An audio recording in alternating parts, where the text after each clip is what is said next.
Bonjour mes amis, vous êtes nombreux à me demander mon avis sur les cryptos, n'est-ce pas? Ça fait des années qu'on me demande mon avis, alors je vais vous le donner tout de suite. Et cette vidéo va comporter aussi un ultimatum. Alors si vous regardez les cours ces derniers temps, le Bitcoin par exemple, qui est censé être la monnaie crypto la plus mature, celle qui ne va que de l'avant, celle dont les prix ne font qu'exploser. Elle a perdu la moitié de sa valeur les 6 derniers mois. Ça veut dire si quelqu'un avait mis de l'argent il y a 6 mois, avait mis un investissement il y a 6 mois, aujourd'hui il en aurait déjà perdu la moitié. Et pour retrouver le cours d'avant, il faut que ça double. En fait, c'est ça le truc c'est comme avec les actions en fait. Quand tu perds, les pourcentages de perte pèsent plus lourd que les pourcentages d'augmentation. C'est-à-dire que, par exemple, tu perds 50%, mais pour les rattraper, il va falloir gagner 100%. Tu vois le truc? Donc le Bitcoin est en train de se casser la gueule, n'est-ce pas? Alors je vais vous dire un truc. Pourquoi il y a un ultimatum dans la vidéo? Parce que beaucoup de gens se demandent pourquoi il s'est cassé la gueule, mais moi j'ai la réponse. Mais j'ai la réponse. Je peux vous répondre tout de suite. Parce que j'en ai acheté il y a 6 mois. Tout simplement. J'en ai pas touché pendant pratiquement depuis son existence. On en entendait parler. Alors, il y a 6 mois, j'ai décidé d'en acheter un petit peu. Heureusement, pas beaucoup. J'en ai acheté, résultat net, il a perdu la moitié de sa valeur.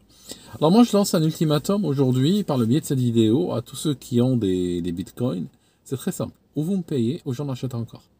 D'accord? Parce que je suis la personne la plus malchanceuse sur Terre. Je peux vous donner un exemple. Prenez par exemple un bus. Imaginons que je sois chez des amis, et je suis sur le point de partir, et je leur dis, il y a un bus près de chez vous, c'est quoi la fréquence? Ils vont me dire, oui, je sais pas, c'est un bus, il y en a un toutes les demi-heures, par exemple. D'accord?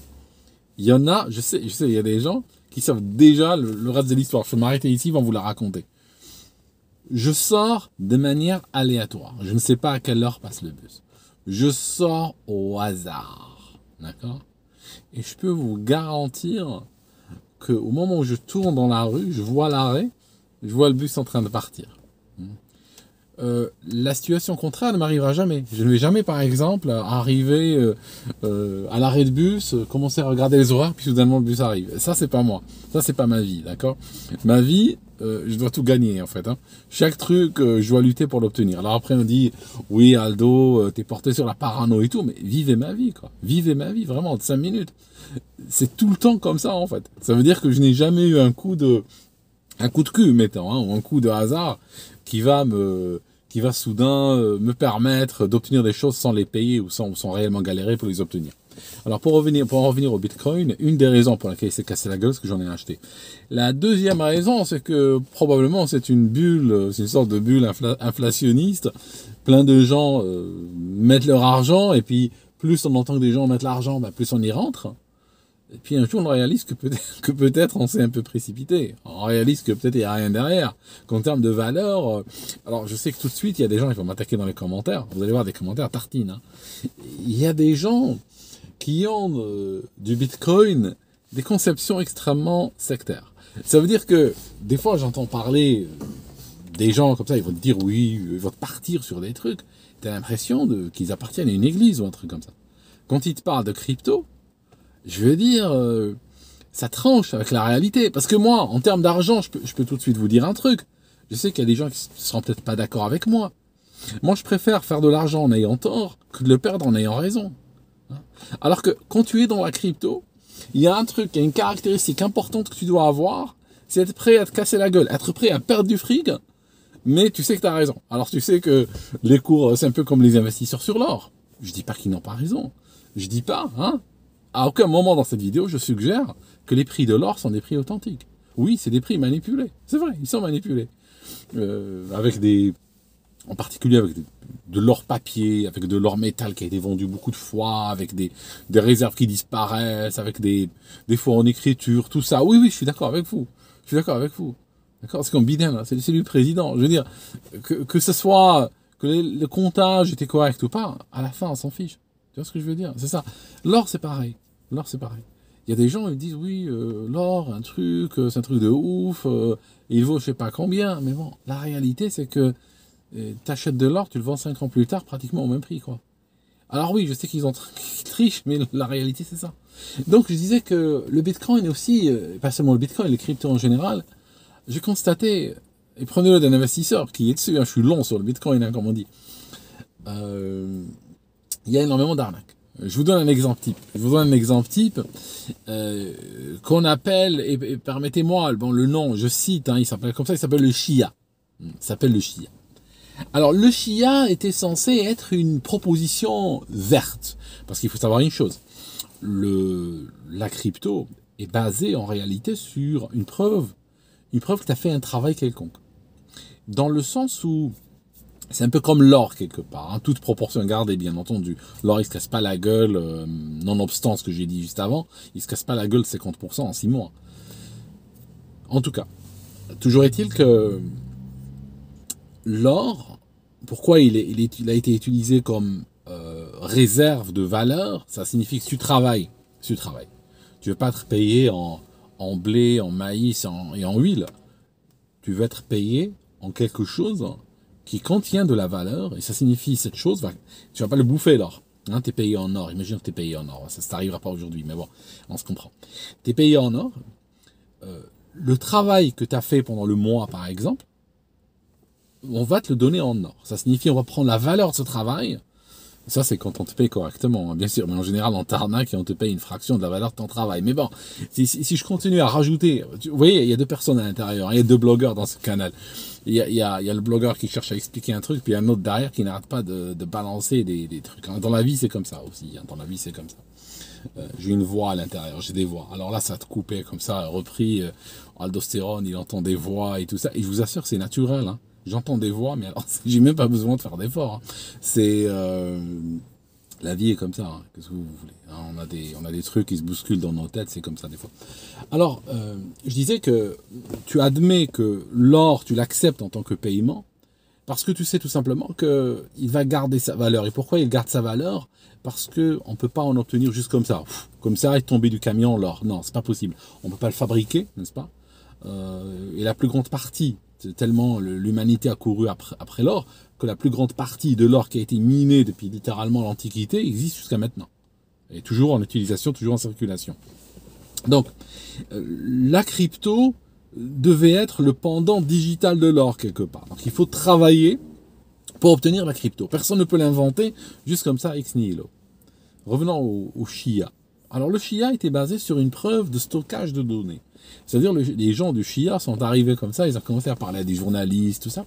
Et ils ont commencé à dire, oui, le problème avec la crypto, c'est que c'est basé sur des preuves de travail qui vont exiger beaucoup d'énergie. C'est vrai, la consommation d'énergie derrière pour produire du Bitcoin est phénoménale. D'ailleurs, la plus grande partie, si vous regardez les poules qui fabriquent le Bitcoin, la plus grande partie, alors je sais qu'il y a eu des interdictions récemment dans XY pays, mais beaucoup venaient de pays où l'énergie électrique était obtenue quasiment gratuitement parce qu'elle était financée par l'État et vendue à perte ou subventionnée par l'État.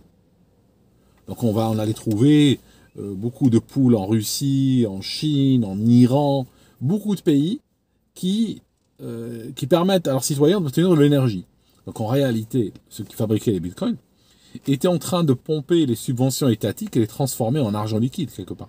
Parce que avec leurs machines, ils allaient transformer l'énergie électrique en un objet digital qui avait de la valeur, ils le revendaient et ils obtenaient de l'argent. Cet argent, en réalité, techniquement parlant, était les subventions de l'État. Et c'est pour ça que beaucoup de pays ont interdit la production de Bitcoin sur le réseau électrique. Parce que tout simplement, c'est l'État qui va se retrouver à financer les machines.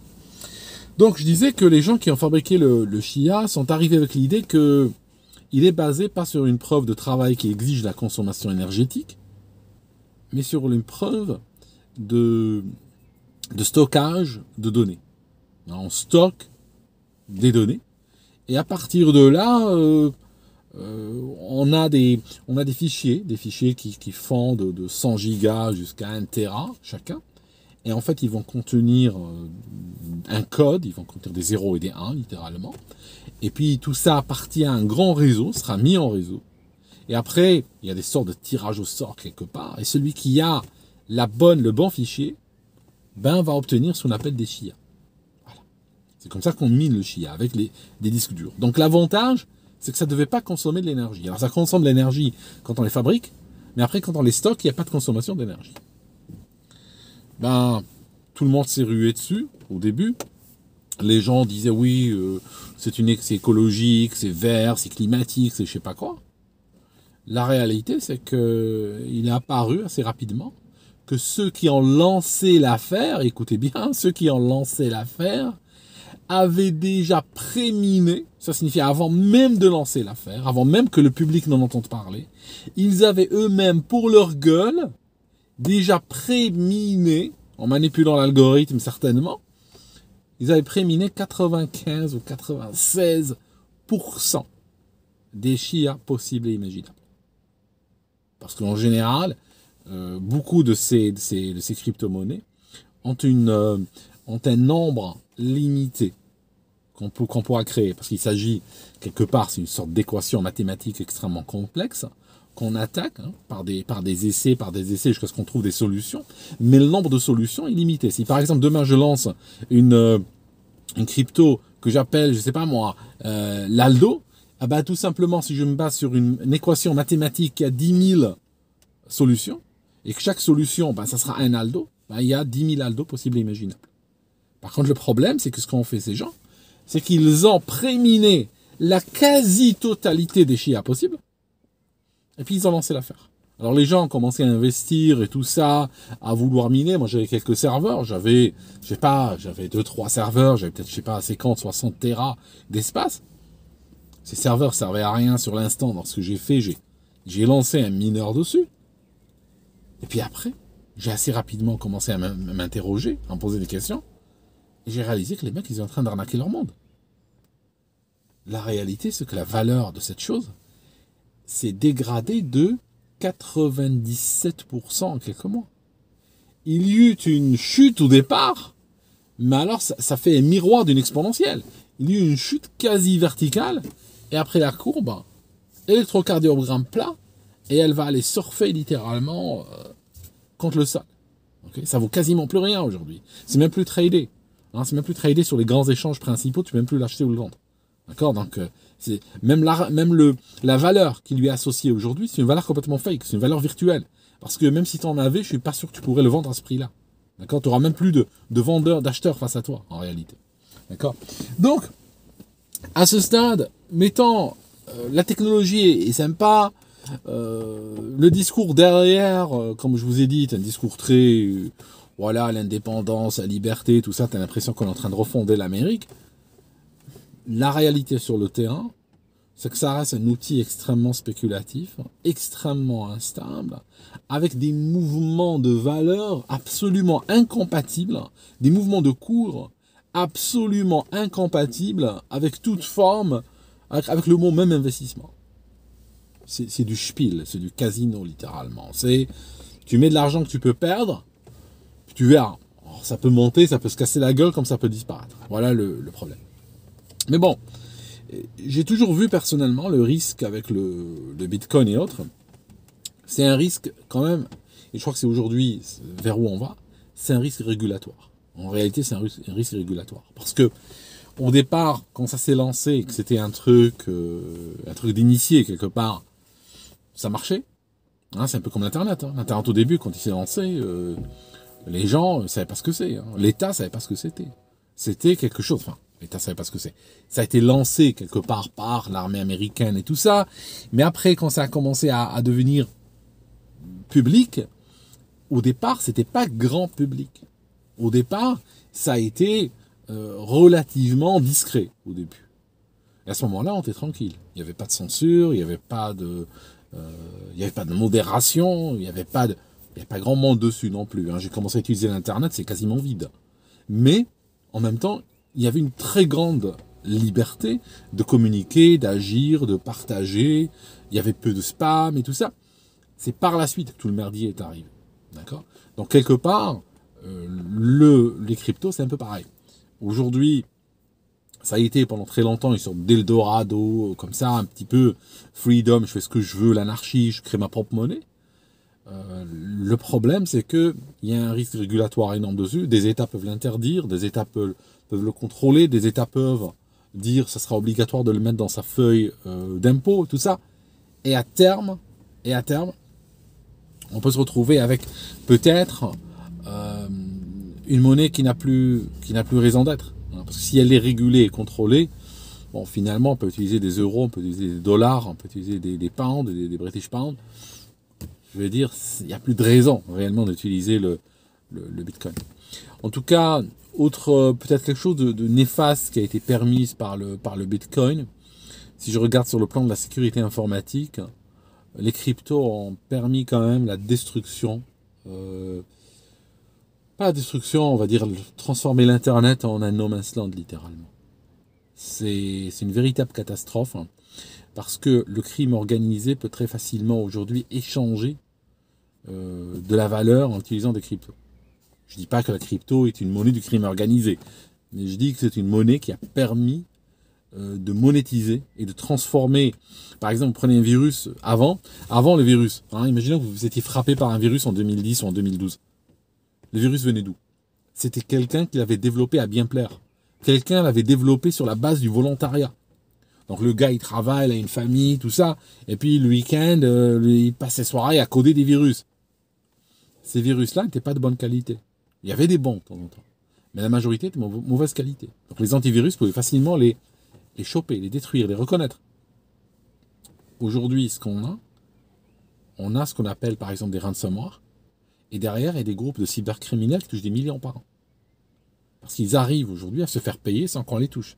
Parce qu'un cybercriminel qui s'attaque à une compagnie qui distribue de l'eau, à un hôpital, à des particuliers, à je sais pas moi, un tribunal ou autre, et qui leur bloque par chiffrement les fichiers, et qui exige d'être payé, vous imaginez bien que ce genre de gars ne peut pas envoyer un RIB, n'est-ce pas? Alors qu'avec la crypto, il peut exiger un paiement de cette façon-là. Et puis les gens le payent sans qu'ils puissent le choper ou annuler ou le tracer par le paiement ou le localiser dans une banque ou autre. D'accord? Et ça a permis de transformer le virus en une industrie. Aujourd'hui, prenez les ransomware par exemple, c'est des systèmes, c'est des logiciels d'extorsion qui sont développés par des gens qui travaillent. Quand on regarde les graphiques de leurs interventions sur les divers forums du dark web et tout ça, des fois on constate que la fréquence des messages augmente le lundi, elle va baisser doucement jusqu'au vendredi, et que la fréquence est très faible le samedi et le dimanche. Ça signifie qu'on réalise parfois que c'est des gens qui travaillent comme des business, ils travaillent comme des entreprises. Des gens travaillent de 8h à 5h, travaillent pour fabriquer des virus. Et ils ont des talents, ils ont la capacité, aujourd'hui, le savoir, pour déployer des virus et développer des virus de très très grande qualité. N'est-ce pas? Ça, c'était pas possible avec avant. Aujourd'hui, ils ont un business model. C'est un des éléments quand même importants à considérer dans cette équation. Mais toujours est-il que aujourd'hui, j'en suis revenu. Le Bitcoin que j'ai pas des Bitcoins, j'ai des fractions de Bitcoin, faut pas exagérer. Je sais pas quoi en faire. Je pense laisser. Je vais arrêter d'en acheter, mais je vais pas vendre nécessairement. Donc je suis passé, si vous voulez, de l'achat, je suis passé à garder. Voilà, dans ma tête.